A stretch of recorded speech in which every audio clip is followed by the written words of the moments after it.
Hello everyone, welcome back to Lakshmi kitchen.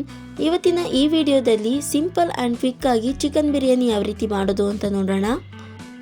ಯಾರಾದರೂ ದಿಢೀರಂತ ಮನೆಗೆ ಬಂದರು ಅಂತಂದರೆ ಯಾವುದೇ ಮಸಾಲೆನ ರುಬ್ಬದೆ ಕ್ವಿಕ್ಕಾಗಿ ಆ್ಯಂಡ್ ಈಸಿಯಾಗಿ ಮಾಡಿಬಿಡ್ಬೋದು. ಬನ್ನಿ ಯಾವ ರೀತಿ ಮಾಡೋದು ಅಂತ ನೋಡೋಣ. ಮೊದಲನೇದಾಗಿ ನಾನು ಸೋನಾ ಮಸೂರಿ ಅಕ್ಕಿನ ತೊಗೊಂಡಿದ್ದೀನಿ.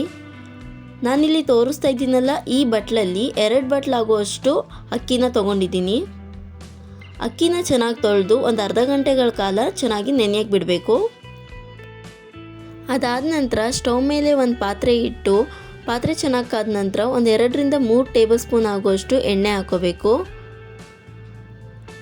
ನಂತರ ಒಂದು ಸ್ವಲ್ಪ ತುಪ್ಪ ಹಾಕೋಬೋದು. ತುಪ್ಪ ಆಪ್ಷನಲ್ಲು, ಬೇಕಿದ್ರೆ ಹಾಕೊಬೋದು, ಇಲ್ಲಾಂದ್ರಿಲ್ಲ. ನಂತರ ಎಲ್ಲ ರೀತಿಯ ಸ್ಪೈಸಿ ಐಟಮ್ಸ್ಗಳನ್ನ ಹಾಕೋಬೇಕು. ಚಕ್ಕೆ, ಲವಂಗ, ಏಲಕ್ಕಿ, ಮರಾಠಿ ಮೊಗ್ಗು, ಜಾಕಾಯಿ ಮತ್ತು ಸೋಂಪು ಕಾಳು ಎಲ್ಲ ಹಾಕೋಬೇಕು.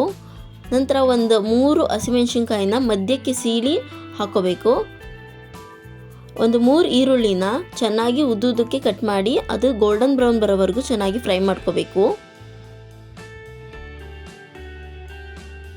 ಈಗ 1 ಸ್ಪೂನ್ ಆಗುವಷ್ಟು ಶುಂಠಿ ಬೆಳ್ಳುಳ್ಳಿ ಪೇಸ್ಟ್ನ ಹಾಕಿ ಹಸಿ ವಾಸನೆ ಹೋಗೋವರೆಗೂ ಚೆನ್ನಾಗಿ ಫ್ರೈ ಮಾಡ್ಕೋಬೇಕು. ಈಗ ಚಿಕನ್ ಹಾಕೋಬೇಕು. ನಾನಿಲ್ಲಿ 1/4 kg ಆಗುವಷ್ಟು ಚಿಕನ್ನ ತೊಗೊಂಡಿದ್ದೀನಿ. ಸೊ ಅದನ್ನು ಎಣ್ಣೆಯಲ್ಲಿ ಚೆನ್ನಾಗಿ ಫ್ರೈ ಮಾಡ್ಕೋಬೇಕು.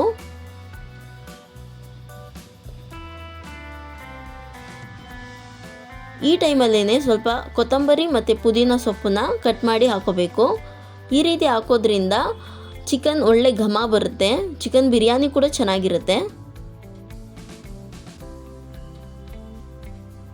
ನಂತರ ಸ್ವಲ್ಪ ಅರಿಶಿನ ಪೌಡರ್ ಹಾಕಬೇಕು.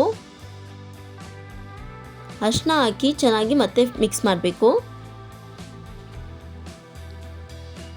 ನಂತರ ಒಂದು 3 ಟೊಮೆಟೊನ ಉದ್ದುದ್ದಕ್ಕೆ ಕಟ್ ಮಾಡಿ ಇಟ್ಕೊಂಡಿದ್ದೆ, ಅದನ್ನು ಕೂಡ ಹಾಕೋಬೇಕು. ಟೊಮೆಟೊ ಹಾಕಿ ಫ್ರೈ ಮಾಡಿದ ನಂತರ 1 ಕಪ್ ಆಗುವಷ್ಟು ಮೊಸರನ್ನ ಹಾಕೋಬೇಕು. ಮೊಸರು ಹಾಕೋದ್ರಿಂದ ಚಿಕನ್ ತುಂಬ ಸಾಫ್ಟಾಗಿ ಬರುತ್ತೆ ಮತ್ತು ಬಿರಿಯಾನಿನೂ ಕೂಡ, ಅನ್ನ ಕೂಡ ಮೆದುವಾಗಿ ಬರುತ್ತೆ. ಮೊಸರು ಹಾಕಿದ ನಂತರ ಚಿಕನ್ ಬೇಯೋದಕ್ಕೆ ಸ್ವಲ್ಪ ಉಪ್ಪು ಹಾಕಬೇಕು. ಉಪ್ಪು ಹಾಕಿದ ನಂತರ 1 ಸ್ಪೂನ್ ಆಗುವಷ್ಟು ಖಾರದ ಪುಡಿ, 1 ಸ್ಪೂನ್ ಆಗುವಷ್ಟು ಧನಿಯಾ ಪುಡಿ, 1 ಸ್ಪೂನ್ ಆಗುವಷ್ಟು ಗರಂ ಮಸಾಲ ಮತ್ತು 1 ಸ್ಪೂನ್ ಆಗುವಷ್ಟು ಬಿರಿಯಾನಿ ಮಸಾಲನ ಹಾಕಿ ಚೆನ್ನಾಗಿ ಹಸಿ ವಾಸನೆ ಹೋಗೋವರೆಗೂ ಹುರ್ಕೋಬೇಕು. ಚಿಕನ್ನ ಚೆನ್ನಾಗಿ ಮಸಾಲೆ ಜೊತೆ ಫ್ರೈ ಮಾಡಿಕೊಂಡು ಒಂದು 2 ನಿಮಿಷ ಪ್ಲೇಟ್ ಮುಚ್ಚಿಬಿಟ್ಟು ಬೇಯಿಸ್ಕೋಬೇಕು. ಈಗ ಪ್ಲೇಟ್ ಓಪನ್ ಮಾಡಿ ಚಿಕನ್ ಬೆಂದಿದೆಯಾ ಅಂತ ನೋಡಿಕೊಂಡು ನೀರನ್ನ ಸೇರಿಸ್ಕೋಬೇಕು. ನಾನು ಯಾವ ಕಪ್ಪಲ್ಲಿ ಅಕ್ಕಿ ತೊಗೊಂಡಿದ್ನೋ ಅದೇ ಕಪ್ಪಲ್ಲಿ ನೀರು ತೊಗೊತಾ ಇದ್ದೀನಿ. ನಾನು 2 ಕಪ್ಪು ಅಕ್ಕಿನ ತೊಗೊಂಡಿದ್ದೆ, ಹಾಗಾಗಿ 4 ಕಪ್ಪು ನೀರನ್ನ ಹಾಕೋತಾ ಇದ್ದೀನಿ. ಅಳತೆ ಗೊತ್ತಿರೋರು ಹಾಗೆ ಕೂಡ ಕಣ್ಣಳತೆಯಲ್ಲಿ ನೋಡಿಕೊಂಡು ಮಾಡ್ಕೊಬೋದು. ಯಾರಾದರೂ ಹೊಸೊಬ್ರು ಮಾಡ್ತಿದ್ರೆ ಈ ಥರ ಅಕ್ಕಿನ ಅಳತೆ ನೋಡಿಬಿಟ್ಟು ನೀರನ್ನ ತೊಗೊಳ್ಳಿ, ಆವಾಗ ಅನ್ನ ಕರೆಕ್ಟಾಗಿ ಉದುರಾಗಿ ಬರುತ್ತೆ. ನೀರು ಹಾಕಿದ ನಂತರ ರುಚಿಗೆ ತಕ್ಕಷ್ಟು ಉಪ್ಪನ್ನು ಸೇರಿಸ್ಕೋಬೇಕೀಗ. ಉಪ್ಪು ಹಾಕಿ ನೀರು ಚೆನ್ನಾಗಿ ಕಾಯೋಕ್ಕೆ ಬಿಡಬೇಕು, ಚೆನ್ನಾಗಿ ಕುದಿಸ್ಕೋಬೇಕು. ಈ ಟೈಮಲ್ಲಿ ಸ್ವಲ್ಪ ನಿಂಬೆ ರಸನ ಹಾಕ್ಕೊಂಡು ನೆನೆಸಿಟ್ಕೊಂಡಿದ್ವಲ್ಲ ಆ ಅಕ್ಕಿನ ಹಾಕ್ಕೋಬೇಕು. ಅಕ್ಕಿ ಹಾಕಿದ ನಂತರನೇ ಯಾವತ್ತೂ ಅನ್ನನ ತಿರುಗಿಸೋಕ್ಕೆ ಹೋಗಬಾರ್ದು. ಆ ರೀತಿ ತಿರುಗಿಸೋದ್ರಿಂದ ಅನ್ನ ಹೊಡ್ಕೊಳ್ಳೋ ಅಂಥ ಚಾನ್ಸಸ್ ಇರುತ್ತೆ. ಹಾಗಾಗಿ ಸ್ವಲ್ಪ ಹೊತ್ತು ಬಿಟ್ಟು ಆಮೇಲೆ ಸೌಟ್ ಹಾಕಿ ನೀಟಾಗಿ ತಿರುಗಿಸ್ಕೊಬೇಕು. ನಿಧಾನಕ್ಕೆ ತಿರ್ಸ್ಕೋಬೇಕು. ನಾನಿಲ್ಲಿ ತಿರುಗಿಸ್ತಾ ಇದ್ದೀನಿ ನೋಡಿ, ಆ ರೀತಿ ಜಸ್ಟ್ ಒಂದು 2-3 ಸಲ ಚೆನ್ನಾಗಿ ಹಿಂಗೆ ನಿಧಾನಕ್ಕೆ ಮಿಕ್ಸ್ ಮಾಡ್ಕೊಬೇಕು. ಮಿಕ್ಸ್ ಮಾಡಿಕೊಂಡು ಒಂದು ಪ್ಲೇಟ್ ಮುಚ್ಚಿ ಅನ್ನ ಚೆನ್ನಾಗಿ ಬೇಯೋದಕ್ಕೆ ಬಿಡಬೇಕು. ಮಧ್ಯ ಮಧ್ಯ ಪ್ಲೇಟ್ ತೆಗ್ದು ಅನ್ನನ ತಿರುಗಿಸ್ತಾ ಇರಬೇಕು. ಈ ರೀತಿ ಮಾಡೋದ್ರಿಂದ ಮಸಾಲೆ ಎಲ್ಲ ಅನ್ನಕ್ಕೆ ಚೆನ್ನಾಗಿ ಹಿಡಿಯುತ್ತೆ ಮತ್ತು ತಳ ಹಿಡಿಯೋದಿಲ್ಲ.